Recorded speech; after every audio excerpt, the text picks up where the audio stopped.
بسم اللہ الرحمن الرحیم الحمدللہ رب العالمین والعاقبۃ للمتقین والصلاة والسلام علی سید الانبیاء والمرسلین وعلی آلہ وصحبہ اجمعین اما بعد فاعوذ باللہ السمیع العلیم من الشیطان الرجیم بسم اللہ الرحمن الرحیم والذین جاءوا من بعدہم یقولون ربنا اغفر لنا ولاخواننا الذین سبقونا بالایمان ولا تجعل فی قلوبنا غلا للذین آمنوا ربنا انک رؤوف الرحیم۔ صدق اللہ العظیم۔ یا ربی بالمصطفیٰ بلغ مقاصدنا واغفر لنا ما مضى یا واسع الکرم هو الحبیب الذی ترجى شفاعته لكل حول من الاحوال مقتحم۔ یا ربی صلی وسلم دائما ابدا مولایا صلی وسلم دائما ابدا علی حبیبک خیر الخلق کلہم۔ محترم ناظرین کرام، السلام علیکم ورحمۃ اللہ وبرکاتہ۔ میں عبدالوہاب آپ کو پروگرام Q&A کے اندر خوش آمدید کرتا ہوں۔ ناظرین، صحابہ کرام نے حضور اکرم صلی اللہ علیہ وسلم سے ایک سوال پوچھا کہ یا رسول اللہ، کہ اللہ رب العزت کی ذات قریب ہے کہ ہم اس سے سرگوشی کریں، ہم اس سے آہستگی سے بات کریں، ہم اس سے سرًا سوال کریں، یعنی بغیر اونچی آواز کے؟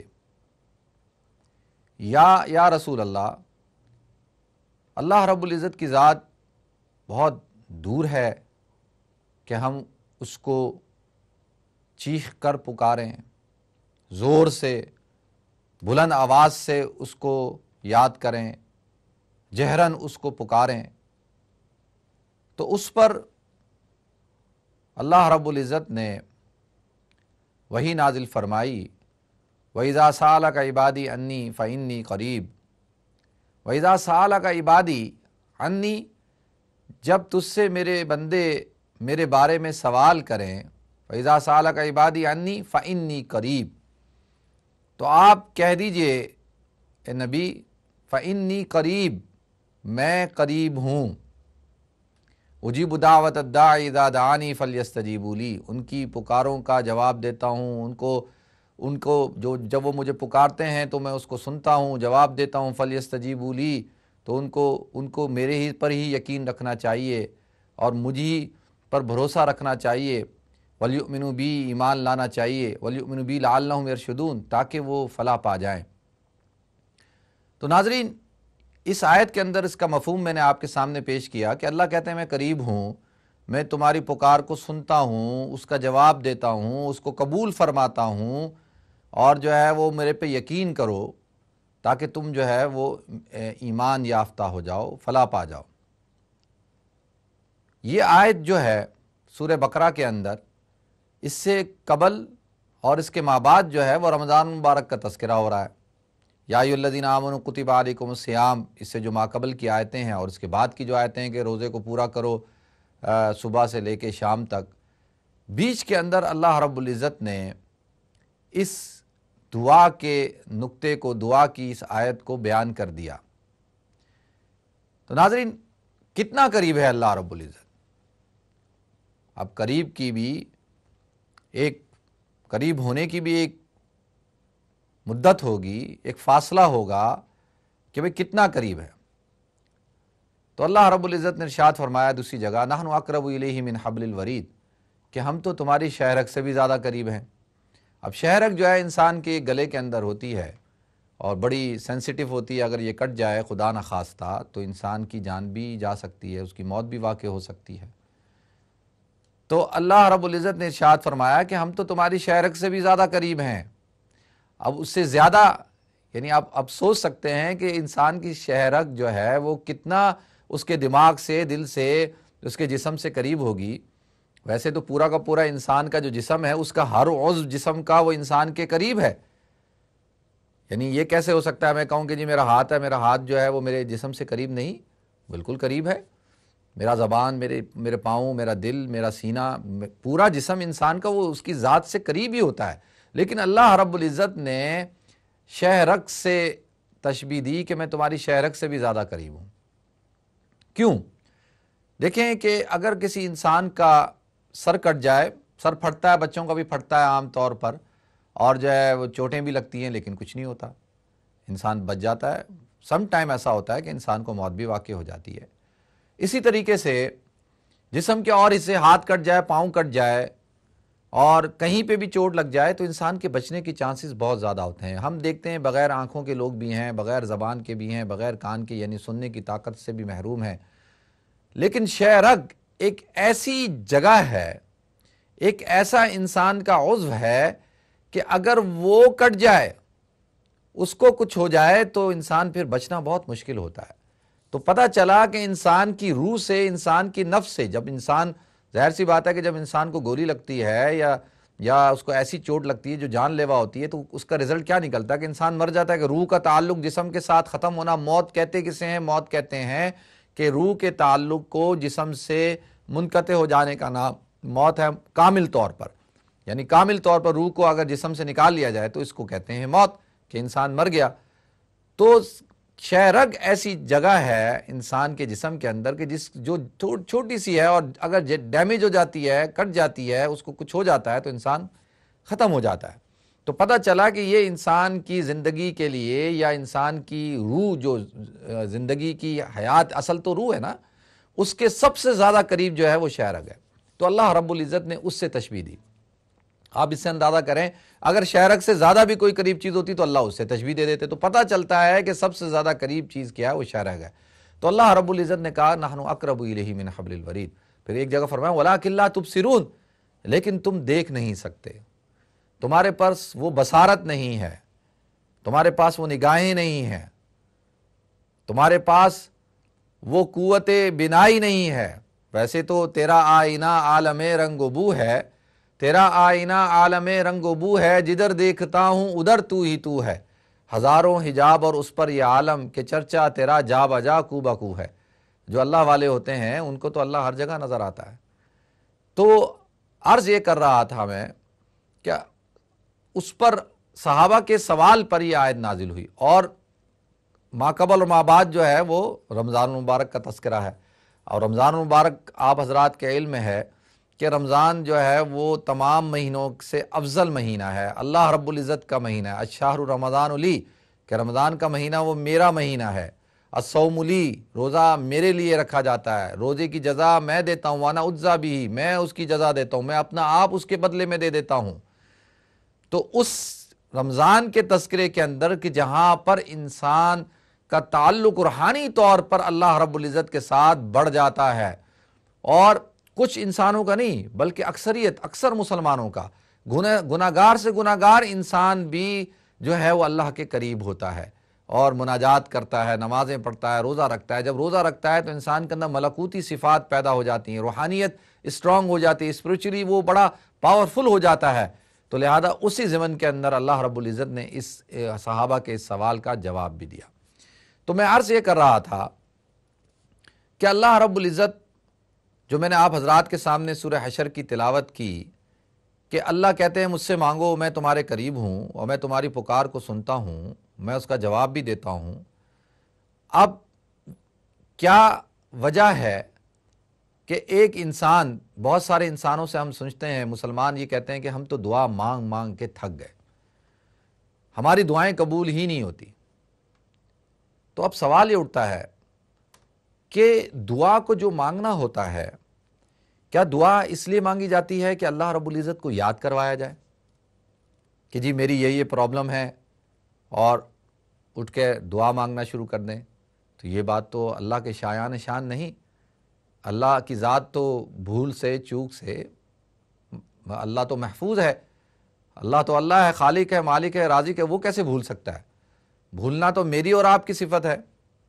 کوئی کام اگر آپ کسی کو کہہ دیں، اگر وہ آپ دیکھیں کہ اس نے ایک دفعہ نہیں کیا، 2 دفعہ نہیں کیا، تو آپ اس کو یاد دلاتے ہیں، فون کرتے ہیں، میسج کرتے ہیں، کسی نہ کسی طریقے سے اس کو یاد دلا رہے ہوتے ہیں، کیونکہ یہ تو انسانوں کی صفت ہے بھول جانا۔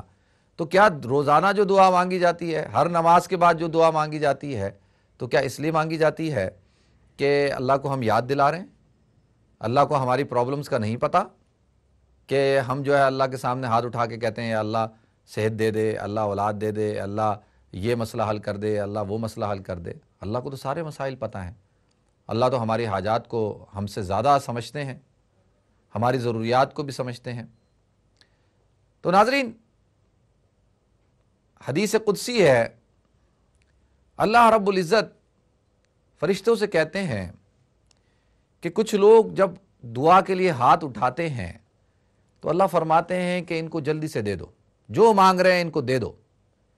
اس لیے نہیں کہ یہ کوئی اللہ کے محبوب ہیں، یہ کوئی اللہ کے پسندیدہ لوگ ہیں، بلکہ اس لیے کہ اللہ کو ان کا ہاتھ اٹھانا ناپسند ہے۔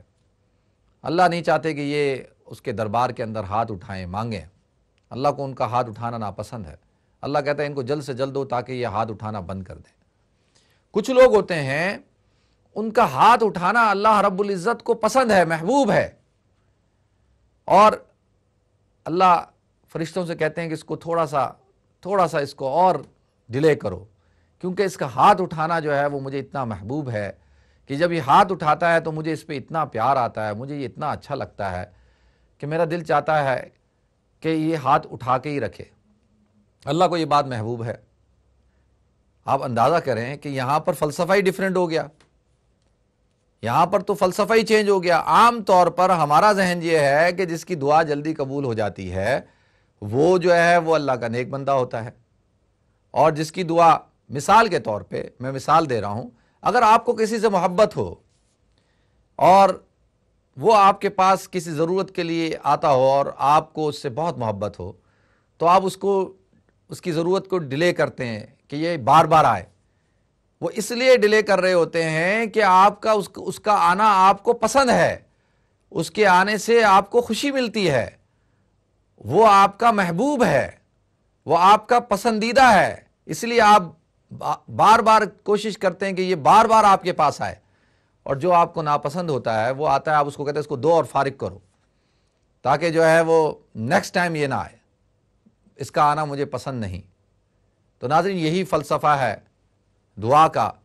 اللہ کے رسول صلی اللہ علیہ وسلم نے فرمایا، اس کا مطلب آپ ہرگز یہ نہ لیں کہ جی اب جو ہے وہ یعنی پتہ نہیں ہماری دعائیں جلدی جلدی قبول ہو رہی ہیں۔ جو اللہ والے لوگ ہوتے تھے وہ تو پریشان ہو جاتے تھے کہ جب وہ کوئی چیز مانگ رہے ہیں، اگر وہ چیز فوراً مل جاتی تھی تو وہ پریشان ہو جاتے تھے، ان کی چہرے کی رنگت بدل جاتی تھی۔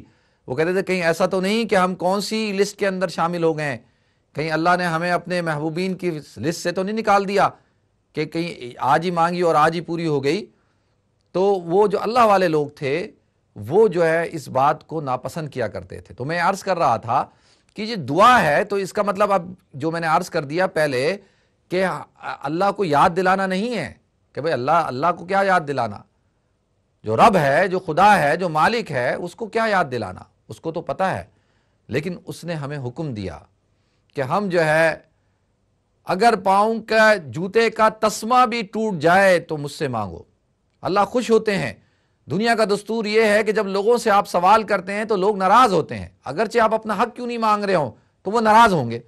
مثال کے طور پہ آپ کسی کو قرض دیتے ہیں اور وہ آپ سے وعدہ کرتا ہے، یا آپ کی سیلری رکی ہوئی ہے، یا آپ کی کوئی پیمنٹ رکی ہوئی ہے، تو آپ اس سے ایک دفعہ سوال کرتے ہیں، ایک دفعہ دوسری دفعہ مانگتے ہیں، تو وہ کہتا ہے یار تم کیا میرے پیچھے ہی پڑ گئے ہو، اگرچہ آپ اپنا حق ہی مانگ رہے ہیں۔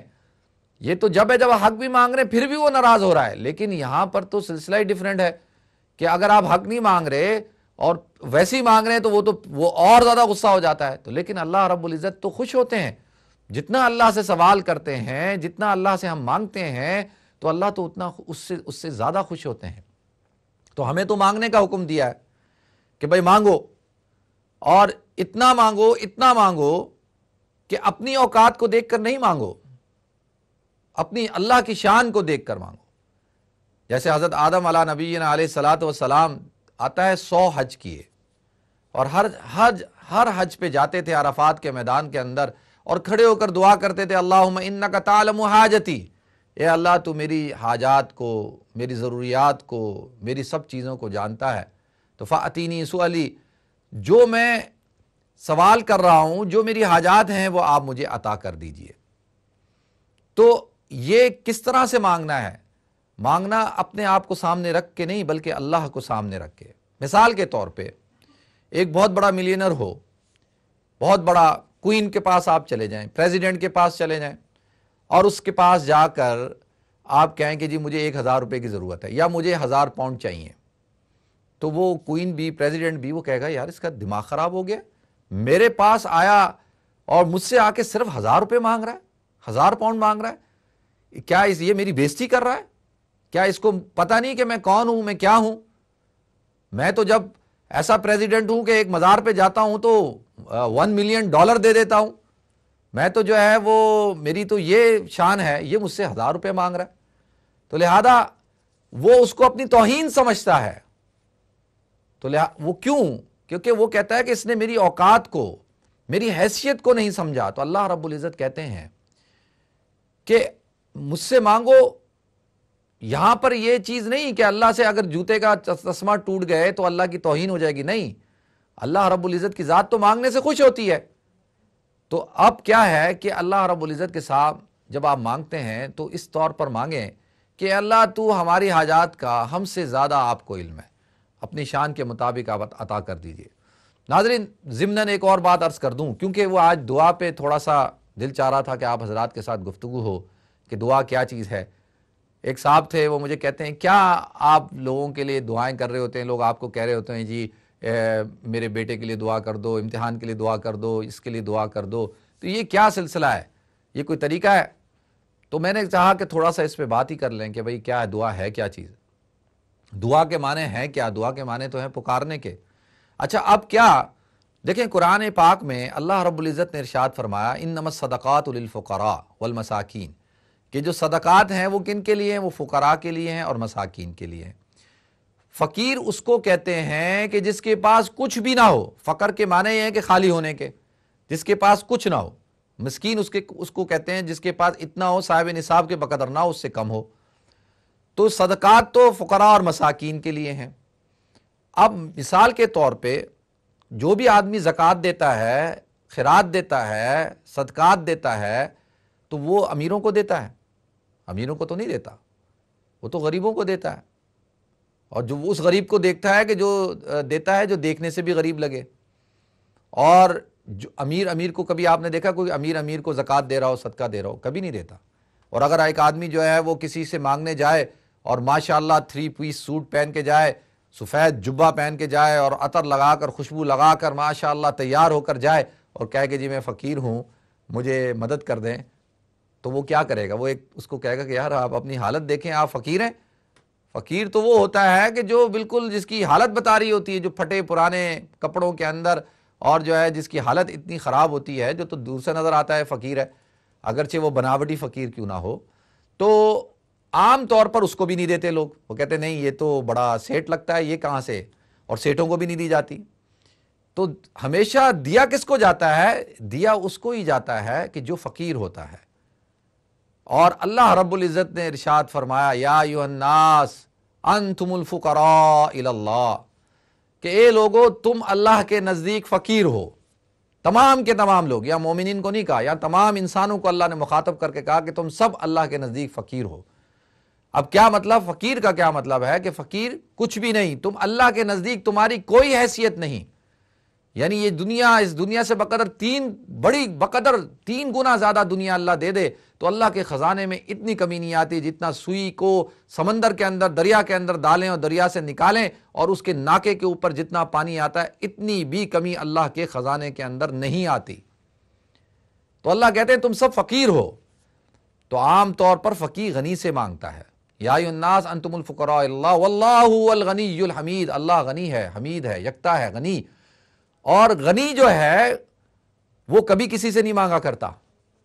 کبھی آپ نے کسی مالدار کو دیکھا مانگتے ہوئے؟ کبھی نہیں مانگتا مالدار، اور وہ توہین سمجھتا ہے۔ اس کو اگر آپ اس طرح کی چیز پیش کر دیں تو وہ کہتا ہے کہ میں کیا آپ کو فقیر نظر آتا ہوں؟ میں کیا آپ کو کیا نظر آتا ہوں؟ آپ نے میری انسلٹ کر دی ہے۔ تو لہذا اللہ کہتے ہیں کہ اللہ غنی ہے۔ تو دستور یہ ہے کہ غنی سے مانگا جاتا ہے اور مانگنے والا فقیر کہلاتا ہے، اور فقیر سے کبھی نہیں مانگتا، فقیر غنی سے مانگتا ہے۔ تو اللہ کی نگاہ میں ہم سب فقیر ہیں، اور اللہ نے ہمیں حکم دیا ہے، اور فقیروں کا کام کیا ہوتا ہے؟ وہ مانگنا ہوتا ہے۔ اور ہم سب اللہ کے فقیر ہیں اللہ کے سامنے، اور اللہ غنی ہے، اور ہم سب کو حکم دیا گیا کہ مجھ سے مانگو. اللہ کہتے ہیں مجھ سے مانگو، ڈائریکٹ مجھ سے مانگو، میں دوں گا، میں دوں گا. کسی کے اختیار کے اندر نہیں ہے، میرے اختیار کے اندر ہے، مجھ سے مانگو. اور ناظرین کیا مانگو؟ سب سے بڑی چیز اب مانگنا کیا ہے ناظرین؟ کیونکہ ہم لوگ جو ہیں، ہمارے نزدیک جو ہے، اگر ایک شخص ہے اس کے پاس پیسے نہیں ہیں تو وہ ہر وقت ہاتھ اٹھائے گا، یا اللہ مجھے مال دے دے. کسی بزرگ کے پاس جائے گا، کہے گا جی مالی حالت بہت خراب ہے، دعا کریں مال مل جائے. جو آدمی بیمار ہے وہ کہے گا کہ بس مجھے تم صحت مل جائے، اللہ تو صحت دے دے. بزرگ کے پاس جائیں گے، صحت مل جائے. جو اولاد نہیں ہے، شوہر نہیں ہے، بیوی نہیں ہے، فرما بردار نہیں ہے، قرض ہے، یہ ساری چیزیں، تو جس کی پرابلم چل رہی ہوتی ہے وہ سمجھتا ہے کہ بھائی مجھے یہی چیز چاہیے، بس مجھے تو میرا یہ مسئلہ حل کر دو، باقی سب کچھ ٹھیک ہے. تو اب مانگنا کیا چاہیے؟ تو اللہ کے رسول صلی اللہ علیہ وسلم نے فرمایا الا وان الناس لم یؤتوا شیئا خیرا من الیقین والعافیہ فصلوہم اللہ عز وجل. کہ لوگوں کو کیا ہو گیا کہ لوگوں کو پتہ ہی نہیں. الا وان الناس لم یؤتوا شیئا، کہ ان کو دو ایسی چیزیں ہیں جو عظیم چیزیں ہیں کہ جس کی اہمیت کا ان کو اندازہ ہی نہیں ہے. وہ کیا چیزیں ہیں؟ یقین والعافیہ. ایک چیز ہے یقین اور ایک چیز ہے عافیت. فصلوہم اللہ عز وجل، اللہ سے یہ دو چیزیں مانگو. آپ دیکھتے ہیں جب اللہ والے لوگ ہاتھ اٹھاتے ہیں تو ہمیشہ دعا کیا مانگتے ہیں؟ کہتے ہیں اللہ تو ہمیں ایمان عطا فرما، تو نے پوری زندگی ایمان کے ساتھ رکھا، مرتے وقت ایمان عطا فرما. مرنے کے ساتھ جو ہے وہ جب پھر تو پردہ کھلی جائے گا، پھر تو ایمان آدمی کو حاصل ہو ہی جاتا ہے کہ اللہ بھی ہے، جنت بھی ہے، جہنم بھی ہے، یہ سب کچھ ہے. تو یقین، اللہ رب العزت کی ذات پر کامل یقین عطا فرما کہ اللہ سے ہوتا ہے، اللہ کے علاوہ کسی سے کچھ نہیں ہوتا، اور اللہ ہی کی ذات ہے جو خالق ہے، مالک ہے، قادر ہے. اور اس کے بعد عافیت کیا ہے؟ عافیت یہ ہے کہ اللہ رب العزت مال دے تو اس مال کے شر سے بچائے، اللہ رب العزت اولاد دے تو اس اولاد کے شر سے بچائے، اللہ رب العزت بیوی دے تو بیوی کے شر سے بچائے، شوہر دے تو شوہر کے شر سے بچائے، اللہ رب العزت جو نعمت دے اس نعمت کے شر سے بچائے. سم ٹائم ایسی عورتوں کو دیکھا کہ وہ کہتی ہیں کہ یہ اولاد نہ ہوتی تو اچھا تھا، ایسی اولاد کا تو ہونے سے نہ ہونا بہتر ہے. کتنی بیویاں کہ یہ اس طرح کا شوہر ہوتا ہے تو ایسا شوہر نہ ہوتا تو بہتر تھا. اسی طرح کی ساری نعمتوں کے بارے میں آتا ہے کہ انسان گاڑی خریدتا ہے بڑے شوق سے اور جو ہے ایک دم جاتا ہے، ایکسیڈنٹ ہوتا ہے، اسی سے اس کا انتقال ہو گیا، کیونکہ عافیت نہیں مانگی اس نے. تو یہ دو نعمتیں ہیں، ان دو نعمتوں کو ہمیں کثرت سے مانگنا چاہیے. تو میں نے جو آیت شروع میں آپ حضرات کے سامنے پڑھی تھی سورہ حشر کی، اس کے اندر اللہ رب العزت نے کیا ارشاد فرمایا؟ والذین جاؤوا من بعدہم، کہ وہ لوگ جو ان کے بعد آئیں گے. کن کے بعد آئیں گے؟ انصار صحابہ کے بعد، مہاجرین صحابہ کے بعد، کیونکہ انہی کا تذکرہ چل رہا ہے. اور کیا دعا مانگیں گے؟ وہ دعا مانگیں گے ربنا اغفر لنا، اے اللہ، اے رب ہمارے، ربنا اغفر لنا، ہماری مغفرت فرما، ولاخواننا الذین سبقونا بالایمان، اور ہمارے ان بھائیوں کی مغفرت فرما جو ایمان کے ساتھ ہم پر سبقت لے چکے، یعنی جو گزر چکے ہیں، انصار، مہاجرین، اور جتنے بھی، جیسے میں اور آپ آج دعا مانگتے ہیں کہ ربنا اغفر لنا ولاخواننا الذین سبقونا بالایمان ولا تجعل فی قلوبنا غلا للذین آمنوا ربنا انک رؤوف رحیم، کہ جتنے مجھ سے پہلے مسلمان اس دنیا سے گزر چکے ہیں، یا اللہ تو ان سب کی مغفرت فرما. ولا تجعل فی قلوبنا، اور ہمارے دلوں کے اندر غلا للذین آمنوا، کہ وہ لوگ جو ایمان کے ساتھ چلے گئے ان کا کینہ ہمارے دلوں کے اندر نفرت نہ ہو. آج کے دور کے اندر ایک طبقہ ہے ماشاءاللہ بمانگے دوہل ٹی وی چینلز پہ اور جلسوں کے اندر عام طور پر کہتا ہے کہ حضور اکرم صلی اللہ علیہ وسلم کے سارے ساتھی، سارے صحابہ، کچھ 4-5 کے علاوہ سارے کے سارے جو ہے وہ مرتد ہو گئے تھے، وہ سارے کے سارے جو ہے وہ سارے منافق تھے. کچھ کہتے ہیں کہ جی جنگ احد میں بھاگ گئے تھے، حضور کے انتقال کے وقت موجود نہیں تھے. عجیب عجیب قسم کی باتیں کر رہے ہوتے ہیں اور ان کے بارے میں، ان کی شان میں گستاخی کر رہے ہوتے ہیں، اور جگہ جگہ ان کی اللہ معاف کرے ایسے ایسے القابات اور ایسی ایسی باتیں ان کے بارے میں کر رہے ہوتے ہیں، یعنی کینہ پھیلا رہے ہوتے ہیں. اس دعا کے اندر سورہ حشر میں اللہ رب العزت نے کیا ارشاد فرمایا کہ یہ مانگو کہ جو لوگ ہمارے سے چلے گئے اور ان کا کینہ اپنے دلوں کے اندر مت رکھو. ولا تجعل فی قلوبنا غلا للذین آمنوا ربنا انک رؤوف رحیم، کیونکہ وہ ایمان کے ساتھ گئے ہیں، اے اللہ آپ رؤوف ہیں، رحیم ہیں. تو ناظرین یہ اللہ رب العزت نے مجھے اور آپ کو یہ دعا کا فلسفہ عطا فرمایا۔ آخری بات عرض کر دوں، اللہ کے رسول صلی اللہ علیہ وسلم نے فرمایا کہ ایک شخص جس کے بال بکھرے ہوئے اور جسم کے اوپر 2 کپڑے پھٹے پرانے، لنگی اور چادر، جسم میلا، یعنی ایسے حالات جو فقر اور فاقے کے، مفلسی کے حالات، اور اگر کسی شخص کے پاس جا کر یہ بیٹھیں تو کوئی ان کو اپنے پاس بٹھانا پسند نہ کرے، کوئی ان کے ساتھ رشتہ کرنا پسند نہ کرے، کوئی شخص ان کی طرف محبت کی نگاہ نہ اٹھائے، لیکن یہ اللہ رب العزت کو اتنے محبوب ہوتے ہیں۔ واللہ اللہ کے رسول نے قسم کھا کر فرمایا کہ اگر یہ اللہ سے سوال کریں تو لَأَبَرَّ مِنْهُ، تو اللہ رب العزت ان کے ہاتھ نیچے کرنے سے پہلے وہ جو سوال کرتے ہیں اس سوال کو جو ہے وہ پورا کر دیتے ہیں۔ تو ہمیں ایسے اللہ والوں کو تلاش کرنا چاہیے، اور ہمیں خود اس مقام پر پہنچنا چاہیے کہ ہم جو اللہ رب العزت سے مانگیں وہ عافیت کے ساتھ مانگیں کہ اللہ اگر تو نے صحت میں عافیت رکھی ہے تو صحت دے دے، اولاد میں عافیت رکھی ہے تو اولاد دے دے، جو چیزیں تو نے جس چیز میں عافیت رکھی ہے وہ ہمیں عطا فرما اور برکت عطا فرما، اور سب سے بڑی چیز ہے ایمان کے ساتھ زندگی، ایمان کے ساتھ خاتمہ عطا فرما، اور حضور اکرم صلی اللہ علیہ وسلم کی محبت عطا فرما۔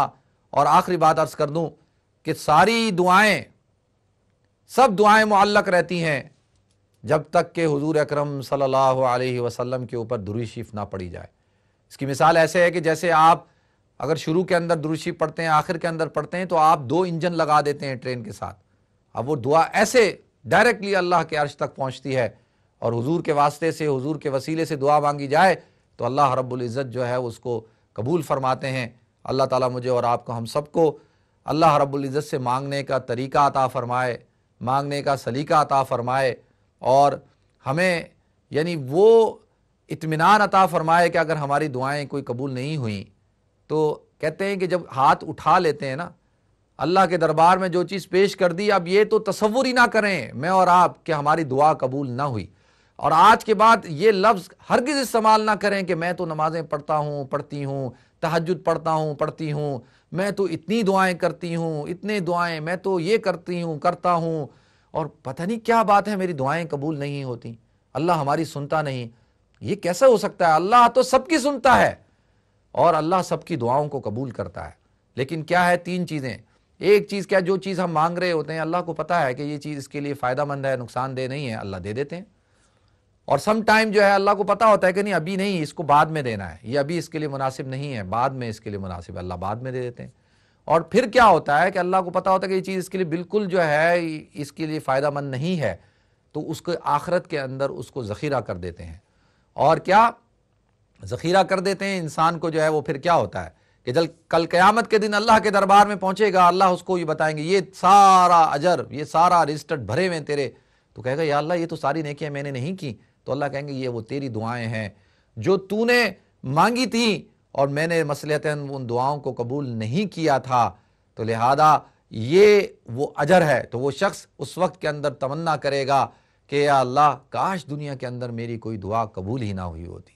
تو ناظرین یہ ساری باتیں ہمارے سامنے ہیں۔ الدعاء ینفع، دعا نفع دیتی ہے، مما ینزل و مما لم ینزل فعلیکم بعباد اللہ دعا، کہ جو چیز نازل ہو گئی اس کے لیے بھی اور جو چیز نازل نہیں ہو اس کے لیے بھی، اور لازمی پکڑو، اللہ کے رسول فرماتے ہیں دعا کو لازمی پکڑ لو، ہر آن ہر گھڑی اللہ کو پکارو اور اللہ کے علاوہ کسی کو مت پکارو۔ ناظرین اللہ تعالیٰ مجھے اور آپ کو، ہم سب کو عمل کرنے کی توفیق عطا فرمائے۔ وآخر دعوانا الحمدللہ رب العالمین۔ دیکھتے ہیں ہم ایسا کالر کون ہے۔ السلام علیکم۔ وعلیکم السلام۔ جی فرمائیں۔ مفتی صاحب میں نے آپ سے ایک کوشچن پوچھنا ہے کہ یہ رقیہ کیا چیز ہوتی ہے؟ رقیہ جی جی جی، ایک عرب دم کرنے کو کہتے ہیں۔ جی یہ بھی میرا کوشچن ہے۔ ایکچولی اچھا بتا دیا میں نے، اب اس کا کوئی اور تفصیل پوچھنی ہے آپ کو؟ جی مجھے یہ پوچھنا ہے کہ ایک عرب شیخ ہیں، انہوں نے یہ بتایا کہ جو پاکستانی لوگ جیسے کہتے ہیں نا کسی کو کوئی پرابلم ہے یا کسی پہ کوئی بندش ہے تو وہ کہتے ہیں تعویذات دیے، تو وہ کہتے ہیں کہ یہ جو ماں کا نام اور یہ بتانا، لیکن کچھ لوگ ہیں وہ کہتے ہیں یہ رقیہ کوئی چیز ہوتی ہے، اس کو پڑھنے سے کسی کی طبیعت اگر خراب ہو تو اس کا کوئی سائن ہوتا ہے یا کیا؟ تو مجھے یہ ڈفرنس نہیں سمجھ آ رہا کہ بہتر کیا ہے. جو ہمارے جو کچھ لوگ کہتے ہیں کہ آپ یہ پئیں تو آپ کی بندش ٹوٹ جائے گی, یا ماں یا باپ کا نام پوچھتے ہیں. ایک یہ پوچھنا ہے میں نے آپ سے, اور ایک اور چیز پوچھنی تھی کہ چلیں آپ پہلے کچھ پرسنل بات بھی ہے. میں آپ سے کسی اور ٹائم پوچھ سکتی ہوں اگر آپ کا کوئی نمبر مل سکتا ہے تو؟ میرا نمبر تو مشکل سے ملے گا میری بہن. اچھا نیکسٹ کال لیتے ہیں جی. السلام علیکم. وعلیکم السلام. جی فرمائیں. آپ سے خواب کے بارے میں پوچھنا تھا. اچھا میری بہن, خواب کا دن نہیں ہے آج جو ہے وہ, آج تو خوابوں کا دن نہیں ہے. کل میں نے بہت فون کیا. اچھا دیکھیں میری بہن, اگر میں خوابوں کا سلسلہ شروع کر دوں گا تو یہ پروگرام جو ہے وہ Q&A ختم ہو جائے گا. یہ پھر 7 دن 6 کے 6 دن جتنے 5 دن کرتا ہوں اور دین دنیا بھی ملا لیں تو یہ پھر کیا ہوگا کہ 6 کے 6 دن جو ہے وہ صرف اور صرف خوابوں کا مسئلہ چلتا رہے گا. اب لوگ جو ہے وہ ایک نہیں 6 خواب سناتے ہیں, تو آپ بتائیں کہ پھر تو یہ ختم ہو جائے گا. خواب تو وہ تو چلیں, شریعت کا ایک حکم تھا کہ بھئی اگر کسی کو کوئی پریشانی ہو رہی ہے تو چلو ایک دن رکھ لیا کہ بھئی جس کو کسی کو مسئلہ ہے تو وہ پھر ادھر ادھر جائے گا, غلط لوگوں کے پاس جائے گا, پتہ نہیں وہ لوگ کیا تعبیر بتائیں گے, کیا مسئلہ حل کریں گے اس کا, تو اس لیے اس کو شروع کیا تھا. ورنہ تو یہ تو پھر مجھے تو ایسا لگتا ہے کہ یہ پروگرام جو ہے وہ وظیفے کا پروگرام بن گیا ہے اور خوابوں کی تعبیر کا بن گیا ہے. تو اصل چیز کیا ہے کہ وہ یہ Q&A ہے, آپ کے شرعی مسائل ہیں اور مسائل, ان کو آپ سوال کریں, اس کا جواب انشاءاللہ کوشش کریں گے قرآن و حدیث کی روشنی میں پیش کرنے کی. آپ حضرات ناراض نہ ہوئیے گا, میں جو ہے یہ ہرگز ایسا یہ نہیں ہے کہ جی, لیکن جو طریقہ کار ہے اسی پہ چلیں. صرف بدھ کے دن جو ہے صرف خواب کی تعبیر پوچھیں. اچھا نہیں لگتا کہ پھر بار بار میں کہوں اور پھر آپ حضرات کہیں گے کہ بھئی دیکھیں یہ روٹ بن رہے ہیں. اللہ تعالیٰ جو ہے میری بھی حفاظت فرمائے, آپ کی بھی حفاظت فرمائے. نیکسٹ کال لیتے ہیں جی. السلام علیکم. السلام علیکم. وعلیکم السلام. جی فرمائیں. I wanted to ask a question that can ladies do the eyebrows? اچھا, اور you have any other question please? And are they allowed to cut their hair? Okay, I can give you the answer inshallah. Next call لیتے ہیں جی. السلام علیکم. وعلیکم السلام. جی عاصم صاحب خیریت سے ہیں, ٹھیک ٹھاک ہیں؟ ڈائریکٹ کال لے رہے ہیں کیا جی؟ آج ڈائریکٹ کال لے رہے ہیں؟ نہیں میں سمجھا نہیں آپ کیا کہہ رہے ہیں. آج ڈائریکٹ کال لے رہے ہیں آپ؟ نہیں ڈائریکٹ. اچھا ایسا آج کوئی ریسیو نہیں کیا کسی نے؟ اچھا, کیونکہ وہ جو نمبر ہمارے پاس سیو ہے نا تو وہ آپ کے پاس پہنچ گیا فون, وہ پھر وہ ڈائریکٹ لے لیتے ہیں. جی کیا حال ہے, آپ ٹھیک ہے؟ الحمدللہ. آپ کے سوال کا جواب میں کل دینا بھول گیا, انشاءاللہ آج دوں گا. مفتی صاحب وہ میں نے آج اپنی بہن کا صبح کو پروگرام کیا تھا النساء. اچھا. اس میں انہوں نے ایک بڑی دردناک کہانی سنائی تھی. اچھا دیکھیں میں آپ کو سناتا ہوں جلدی سے کہ ایک صاحب حج پہ جانا چاہتے تھے, عمرے پہ جانا چاہتے تھے. ٹھیک ہے. عمرے پہ. جی انہوں نے اپنے شیخ سے پوچھا کہ میں جانا چاہتا ہوں, تو انہوں نے کہا مجھے کوئی دعا نہیں آتی. تو انہوں نے کہا تمہیں کچھ بھی نہیں آتا؟ اس نے کہا بالکل مجھے کچھ نہیں آتا. تو انہوں نے کہا کہ تمہیں اللہ اللہ کرنا بھی نہیں, کہتا نہیں مجھے کچھ نہیں آتا بالکل, نہ دعا کسی قسم کی نہیں آتی. انہوں نے کہا اچھا اگر تمہیں کچھ نہیں آتا تو تم جا کر وہاں وہابیوں کو خوب گالیاں دینا. آپ یقین کریں مجھے النساء پہ جو آتی ہے نا ہماری بہن, جی نام یاد نہیں ہے, انہوں نے یہ سنایا آج. اچھا یہ ایسا ہے, اندازہ لگائیں یہ عالم اپنے مرید کو یہ تبلیغ کر رہا ہے. اللہ تعالیٰ. مفتی صاحب یہ جو ہے نا ان کی اللہ تعالیٰ نے وہ کیا ہوتا ہے نا وہ عقل چھین لی ہے یہ لوگوں سے, جو یہ کہتے ہیں نا کہ صرف 3 صحابہ رہ گئے تھے. پوری دنیا کیا صرف 3 صحابہ نے فتح کر لی تھی؟ بس یہی تو بات ہے عاصم صاحب, اللہ تعالیٰ ہم سب کو سمجھ عطا فرمائے. سلطنت میں لوگوں نے کہا مصر سے اور جناب کیسر و کسرا فتح کیے. جی اچھا, بہت شکریہ عاصم صاحب آپ کی کال کرنے کا, جزاکم اللہ احسن الجزا. نیکسٹ کال لیتے ہیں جی. السلام علیکم. ہیلو السلام علیکم. وعلیکم السلام ورحمۃ اللہ. جی میرا آپ سے یہ سوال تھا مولانا صاحب کہ مجھے ایک تو یہ بتائیں پلیز کہ جو جگہ جگہ لوگوں نے بنایا ہوا کانسیپٹ کہ جن آ جاتے ہیں جناب, اثر ہو جاتا ہے یہ وہ, تو حضور صلی اللہ علیہ وسلم کے زمانے میں کیا کبھی کسی پہ جن آئے ہیں؟ مطلب جنات ہیں یہ ہمیں پتہ ہے, قرآن پاک میں اس کا ذکر ہے, ٹھیک ہے, لیکن یہ کہ انسان پہ آ جاتے ہیں, اور یہ ایسی بات یہ کیوں نہ زیادہ تر ہم نے دیکھا ہے کہ پاکستان میں زیادہ تر غریب طبقے پہ ہی جن آتے ہیں. تو اس چیز اور امیر طبقے پہ جو پڑھے لکھے ہیں جو امیر ہیں ان پہ میں نے کبھی بھی ایسی کوئی بات نہیں دیکھی. اچھا وہ ایسا ہرگز نہیں ہے میری بہن, کیونکہ امیروں پہ بھی آتے ہیں.